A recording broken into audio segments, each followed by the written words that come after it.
How's it going, everybody? Welcome back to the channel. Daima episode 2 is out, and while it wasn't as lore heavy as the first episode, we still got some pretty nice reveals and an indication on where the plot is going to be moving forward. We're going to be talking about Daima every single week on this channel, so if you want to keep up, make sure to like, comment, and subscribe. That way you never miss an update from me. So right off the bat, everybody is now a child. With there being one thing that I was kind of skeptical on, and that is that Dende is now a baby. And while I got that Goten and Trunks are babies, that makes sense because they're little kids. Dende being a baby, and it was even shown in the intro that he's part of Team Baby, I guess. But why is Dende a baby? Because he's not young. Like in this day and age, he's not that young. He should be around Gohan's age, I'd assume. So he should technically be around the kid size too as everybody, because he was also an adult as the god of Earth. Like, he wasn't, again, a child, so that I have no idea about, and that was kind of weird. And Dende is so helpless as a baby, so he just gets abducted by Dejitsu, and they all hold him as ransom as they return to the demon realm. Now, they weren't able to get the 3 wishes that they wanted, because Shenron only grants 3 wishes to regulars of the Dragon Balls, and strangers only get 1, which I thought was actually really funny. And shows that, hey, Shenron actually does like our group, regardless of what the abridged series will tell us. Goma was obviously kind of ticked off about that because he really expected those 3 wishes, and Neva can't do that Dragon Ball summoning ritual twice in a row. So they just have to deal with kidnapping Dende and hoping for the best. From there, we move on to our heroes, all finding out that they're now children, and realizing that all the staff around them have not turned into children, so it's only that their group has turned into kids, which is confusing to them. And it's kind of funny seeing everybody's reactions, especially since they don't even recognize Mr. Satan or Master Roshi especially. With Master Roshi being pretty funny this episode, realizing that he's not an old man anymore, so he can now have a whole new life for himself. Roshi seems to be the only one who's actually down with being a kid though, as everybody else is tweaking out and wants to figure out how to fix this. They sensed a disturbance up on the lookout, so head up there to find Mr. Popo with his funny-looking horns, which I think is a really funny to see kid Mr. Popo. Mr. Popo explains everything that happened on the lookout, with Shin freaking out, and we also find out that Piccolo knows who Neva is, because he recognizes the name when Mr. Popo says it. Which is weird, I wonder how Piccolo knew that. Maybe it was something to do with Kami, but again, I feel like if Kami knew who he was, then Mr. Popo would know who he was, but maybe it was something that he knew from the Namekian fusion with Nail or something? Maybe Nail and the Grand Elder knew him or something? That's the only thing I can rationalize how he would know who Neva is and Mr. Popo wouldn't. And from here we get some pretty crazy Shin lore. So first off, we find out that Dejitsu is actually Shin's younger brother, so Shin is the older brother. And then we get a reveal that Shin actually came to this universe in a spaceship very long ago, and his spaceship was buried underneath the world of the Kais, and once Kibito comes to bring it, it's actually damaged from the battle that Goku and Kid Buu had on the Land of Supreme Kais in the Buu Saga.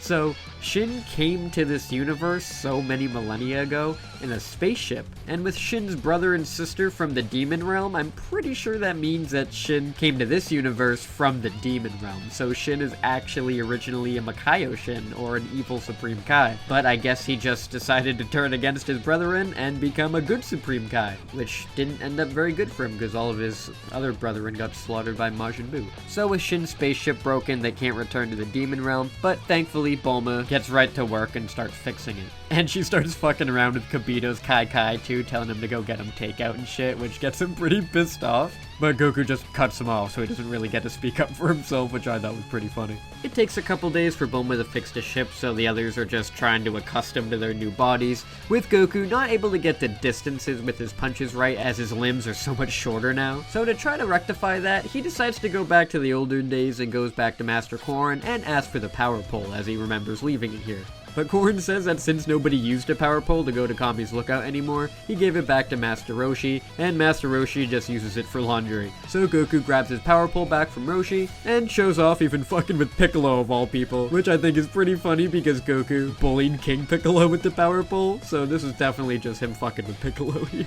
Speaking of Piccolo, Goku asks him about what he knows from the Demon Realm, but Piccolo says that he wasn't born there, so doesn't know, but what he does know is that the Namekians as a race were from the demon realm and that they didn't be ruled by anybody, so decided to leave and go off about their own ways. And evidently there are a lot of races back in the day that used to leave the demon realm, but some decided to go off and cause a lot of mischief, so eventually the realm was closed and now you have to ask permission to go through. Which, again, pretty cool lore. And as they're all talking, this is when they'd sense another presence coming through, and the name of the episode arrives, Glorio. Now, with this episode named after Glorio, he is not in this episode very much, and we don't learn a lot about him. So he says immediately that he comes from the third demon realm and was sent by its king to recruit Goku and the others to defeat King Goma. The others are kinda suspicious, but don't sense any malice from him, so decide that, yeah, they'll head off with him to the demon realm. Unfortunately, the ship that he has is only big enough for a few people, so the only ones that can go are Goku and Shin, leaving Vegeta, Piccolo, and Bulma behind to wait until Bulma finishes the spaceship so they can follow after them. So, the episode ends with Goku, Shin, and Glorio going off to the demon realm. Now again, not an awful episode at all, just I was expecting a little bit more. The only things that really stood out to me here were of course the Shin revelation that he's from the demon realm, and the kids trying to figure out how to fight now with their kid bodies. It's funny because in GT, once Goku got turned into a kid, he was kind of just like, oh, yeah, alright, I'm a kid now, whatever. And it never really bothered him the entire rest of the show. So I think it's funny that in this episode, this Goku is just not into it at all and is like, yeah, no, I need to turn back into an adult. I just think it's nice to see the differences between that Goku and this Goku now. But besides that, yeah, there really wasn't a whole lot to talk about in this episode. Still fun and all, and it was fun seeing like the baby versions of Goten and Trunks and seeing them communicate telepathically with each other, which was also funny. But also, that also brings up a plot point too that I just remembered, because Goten and Trunks clearly can communicate with each other as they were talking, but Dende couldn't. And again, that is just weird how he's an adult, but is now a little baby like Goten and Trunks when they were like 9. So that is the only thing about this episode that kind of rubbed me the wrong way of like, why is Dende a baby? As that really shouldn't have happened. I think he should have been a normal kid like everybody else. But yeah, again, not an awful episode, just nothing really super amazing happened. And it was definitely more of just part 2 to the first episode to lead to what's happening next with the whole Demon Realm arc. And especially because we get the intro this time and an outro this time, which are definitely really good, and I definitely enjoyed them. Again, I don't know how everyone else really feels about the intro and outro so far, but they're definitely not my favorite of the series. I definitely really like them. It's definitely a bop. But I don't know. It's definitely way better than Chaozu Dynamic from Dragon Ball Super. But it's definitely not my favorite of all of them. But yeah, those are my thoughts on Daima episode 2. What did you guys think? Did you guys think this was just kind of an episode like I did? Or did you guys just super enjoy it? Or despised it? Let me know down below. And thank you all so much for listening to me ramble about Daima. And I hope to see you guys next week as we dive into the Demon Realm to learn more about them. So, until we meet again, guys, see you later!